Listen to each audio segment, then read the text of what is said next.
A disk has mass m and radius r. How much tangential force should be applied to the rim of a disk so as to rotate with angular velocity omega in time t?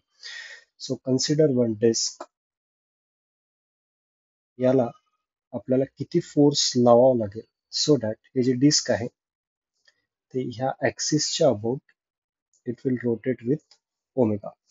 किती force आपल्याला इथे लावावा लागेल. आता जेव्हा आपण इथे force लावणार so this disc will start rotating. So we can write torque here. Torque काय असतं रे R cross F.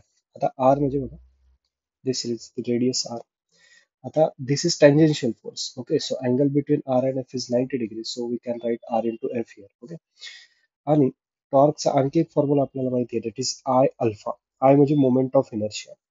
Now, if this is the axis which is passing through the center and perpendicular to the plane of disk, moment of inertia काय असते mr square by 2 for the disk. Okay, for this particular axis. आणि अल्फाला आपण काय लिहू शकतो omega by T. Okay because ओमेगाच्या terms मध्ये आपल्याला आन्सर पाहिजे. So this is the formula of torque and again R cross F is again torque. तर इथे टॉर्क इक्वल्स टू आपण आर इंटू एफ लिहू शकतो. आपल्याला एफ पाहिजे आहे तर आर आर कॅन्सल होऊन जाईल. So force is what it is M R omega divided by 2t. So correct option is B.